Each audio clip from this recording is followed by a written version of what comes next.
찬송하겠습니다. 365장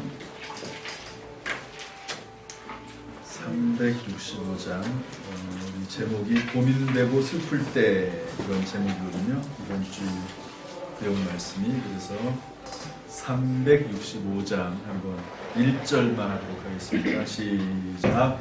마음속에 근심 있는 사람 주 예수 앞에 달래어라. 슬픈 마음 있을 때에라도 주 예수께 아뢰라. 주 예수 앞에 달래어라. 주리의 친구니 무엇이나 근심하지 말고 주 예수께 아뢰라. 다음에 369장 죄짐 맡은 우리 구주 1절만 하겠습니다. 죄짐 맡은 우리 구주 어찌 좋은 친구인지 걱정 근심 무거운 짐 우리 주께 맡기세. 주께 보암 없는 고로 복을 받지 못하네. 사람들이 어찌하여 아랠 줄을 모를까. 오늘 내용이 또 기도하고 연결이 되어 있어서 찬송을 했습니다. 자, 오늘 제목은 따라서 하시죠. 고민되고 슬플 때. 고민되고 슬플 때. 겟세마네 동산 이야기입니다. 그래서 예수님께서 고민이 되고 너무 슬퍼서 내가 죽을 지경이다 이렇게 말씀하셨어요. 그때 예수님은 어떻게 하셨냐 하는 겁니다. 그때 고민되고 슬플 때, 죽을 지경이 될 정도로 마음이 염려, 근심, 걱정이 막 쌓일 때, 그럴 때가 있지 않습니까? 그때 1번 어떻게 했다고요? 기도의 자리에 나갔다. 2번 어떻게 했다고요? 3번 기도했다 하는 겁니다. 이건 숫자적으로도 의미도 있지만 그러나 간절히 기도했다는 의미를 가지고 있습니다. 세 번째, 하나님의 뜻이 이루어지길 위해서 기도해야 된다. 그러니까 결국에는 하나님의 뜻대로 가야지 자기 뜻을 막 고집해가지고 내 뜻을 관철시키면은 그게 별로 유익하지 않습니다. 네 번째, 하나님의 완전하신 섭리를 믿고 하나님의 뜻에 따라야 한다는 거죠. 자, 그 다음에 그렇게 했더니 예수님께서 순종하셨고 십자가 길로 나가셨더니 하나님께서는 부활의 영광으로 갚아주셨습니다. 그러므로 다 같이 읽어보죠. 시작. 그러므로 사랑하는 구역 식구 여러분, 하나님의 선하신 뜻 안에서 십자가의 일을 가야 한다면 거절하지 말고 감사함으로 순종합시다. 반드시 우리에게도 부활의 영광으로 보답하실 것입니다. 모든 것이 합력하여 선이 될 것입니다. 아멘. 자, 문제 보겠습니다. 마음이 근심되고 슬플 때 우리는 염려 대신 어떻게 해야 되죠? 기도해야 됩니다. 여기 빌립보서 4장 6절 7절 말씀이 아무것도 염려하지 말고 오직 모든 일에 기도와 간구로 너희 구할 것을 감사함으로 하나님께 아뢰라. 그래야 모든 지각에 뛰어난 하나님의 평강이 너희 마음과 생각을 지키시리라.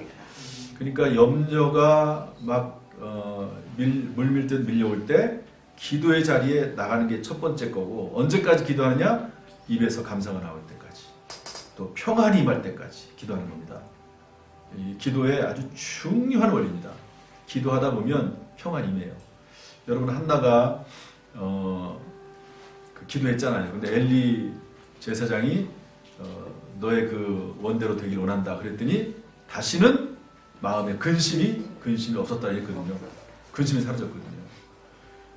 다윗이 얼마나 사울왕 때문에 고통스러웠습니까? 그런데 하나님 앞에 와가지고 막 쏟아놓잖아요. 막 아주 엄청난 기도를 쏟아놓잖아요. 그 사울왕에 대해서 저주 기도를 쏟아붓습니다. 그래서 저 부인은 과부가 되게 하시고 그 애들은 고아가 되게 하시고 빌어먹어도 줄 사람이 없고 야, 이런 기도가 얼마나 대단합니까? 그런데 그렇게 하나님 앞에 쏟아놓으니까 사는 거예요. 안 그러면 억울해서 어떻게 삽니까? 그래서 사람에게 쏟아놓지 말고 누구에게 쏟아나고요? 하나님에게 쏟아놓는 겁니다. 염려 대신 뭐 하라고요? 기도하고 언제까지? 감사와 평안이 말 때까지. 2번, 예수님은 3번 기도하셨습니다. 예수님은 숫자적으로도 3번 기도하셨지만 우리에게 적용할 때 3번 기도한다는 의미는 무엇일까요? 3번 기도하는 의미는 완전하신 하나님. 3번이라는 게 이제 하나님의 숫자거든요. 그러니까 하나님에게 집중해서 기도한다는 의미를 가지고 있고, 또한 누가복음 22장 44절에 보면은요, 뭐라고 되어 있냐면 더욱 간절히 애쓰고 더욱 간절히 기도하니 땀이 땅에 떨어지는 핏방울 같이 되더라. 그러니까 이거는 간절히 기도한다는 의미를 가지고 있습니다. 누가복음 22장 44절이 그렇고요. 고린도후서 12장 7절 8절은 뭐냐면, 고린도후서 12장 7절 8절은 사도 바울도 3번 기도했습니다. 3번. 그러니까 그 안질 때문에 좀 하나님 치료달라고 기도했더니 하나님께서 거절하세요. 내 은혜가 내게 족하도다.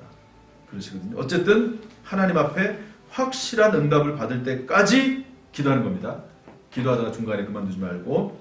엘리야도 그렇게 했거든요. 그래서 3년 반 가뭄이 났을 때 기도하잖아요. 근데 언제까지 기도하죠? 저 멀리 구름 한 조각이 보일 때까지. 사인입니다. 사인.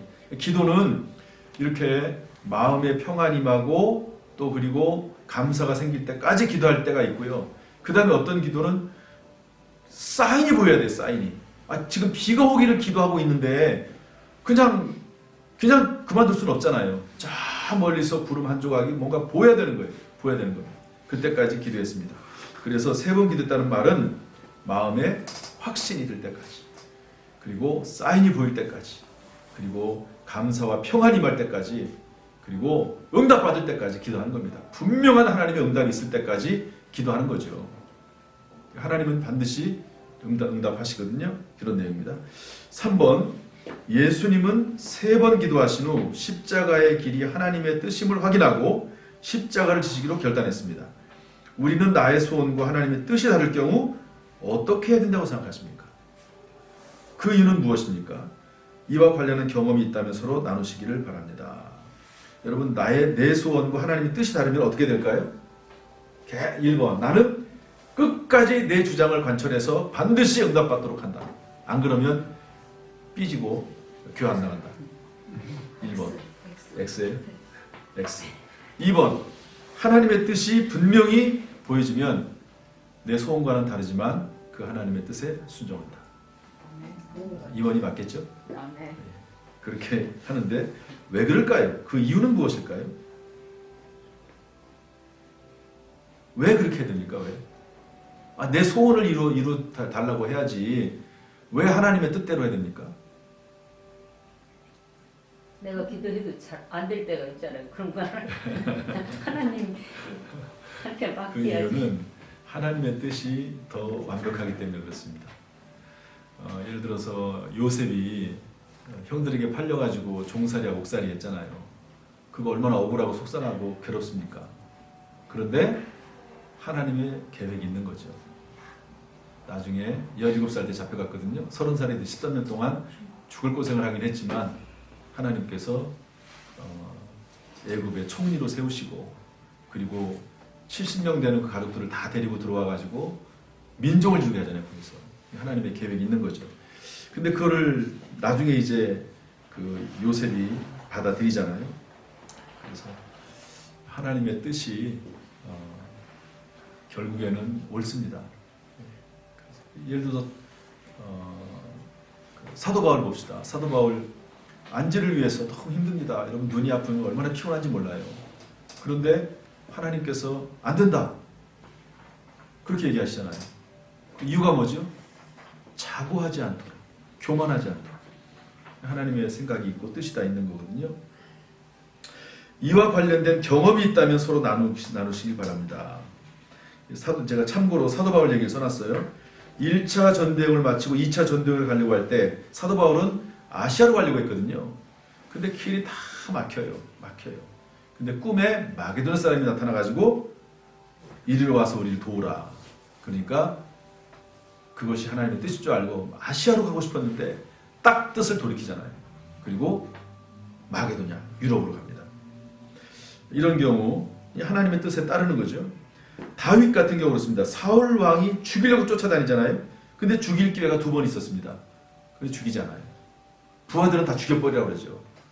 이제 동굴에 숨어 있는데 그 동굴 안으로 사울 왕이 용변을 보러 와요. 용변을. 그 죽일 수 있잖아요. 충분히. 그런데 그렇게 하지 않죠. 그냥 옷자락만 잘라요. 그리고 옷자락만 자른 것도 나중에 마음에 찔려가지고. 그 이유는 뭐죠? 하나님의 기름 부음 받은 자를 해할 수 없다는 거예요. 그 당시에는 제사장, 왕, 그리고 선지자는 기름 부음 받거든요. 그러니까 그렇게 한다 하는 거고요. 참 이게 쉽지 않습니다. 제가 한참 우리 교회 어려울 때 저를 계속해서 고소고발하고 무고하고 막 이럴 때가 있었어요. 그래서 참다 못해가지고 우리 몇몇 우리 성도님들하고 같이 고소장을 만들었어요. 그래가지고 이제 접수를 하려고 하는데 그날 새벽에 제가 기도를 했는데요. 마음이 편하진 않아요. 그게 오히려. 그래가지고 그거 다 포기하고 그만두게 한 적이 있습니다. 사람의 욕심 같아서는, 마음 같아서는 그냥 무고죄나 이런 걸로, 명예훼손이나 이런 걸로 그냥 걸고 싶죠.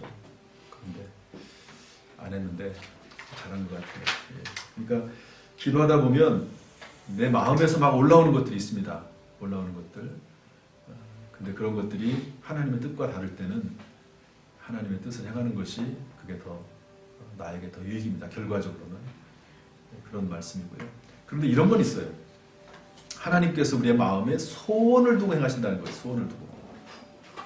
그런 말씀이 있거든요. 그러니까 때때로 하나님은 소원을 주시거든요. 마음속에. 그런 소원들은 계속 기도하면서 그 소원이 이루어져요. 왜냐하면 하나님께서 나온 거니까. 내 안에서 내 욕심으로 나온 게 있고 하나님이 주신 소원들이 있습니다.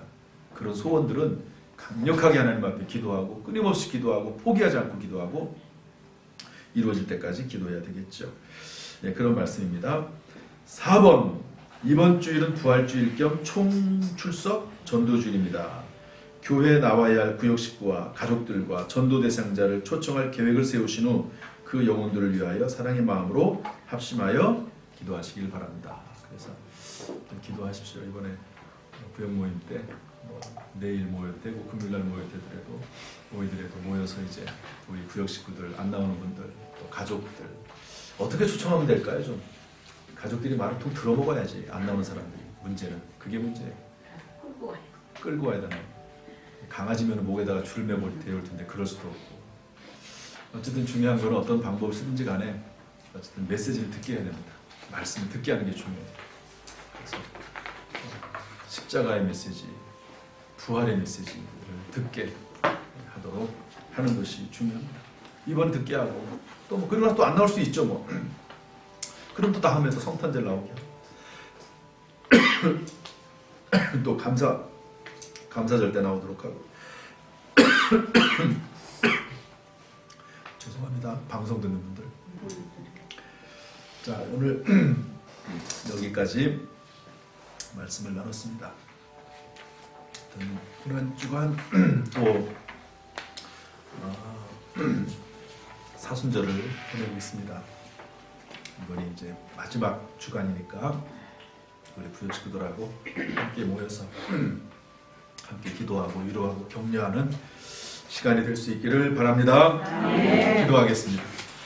하나님 아버지, 예수 그리스도의 십자가를 생각할 때마다 감사하고 또 감격스럽습니다. 죽을 수밖에 없는 죄인을, 그 죄인을 대신해서 십자가에서 죽으시고 외면당하시고 침뱉음을 당하시고 발길에 채이시고 채찍에 맞으시고 창에 찔리시고 또 못에 박히시고 수많은 욕을 들으신 그 예수 그리스도, 주님을 찬송하고 감사의 마음을 올려드립니다.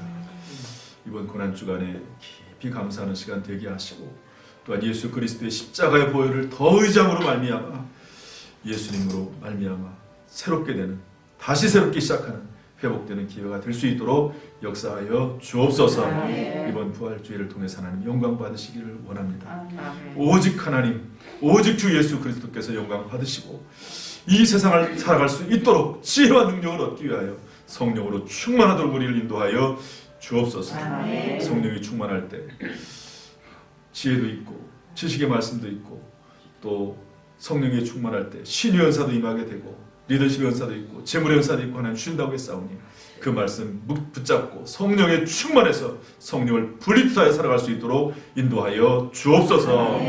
특별히 구역 인도자들에게 복 주셔서 지혜 능력 주셔서 이 사명 잘 감당할 수 있도록 주여 인도해 주옵소서. 예수님의 이름으로 축복하며 기도하옵나이다. 아멘. 아멘. 감사합니다.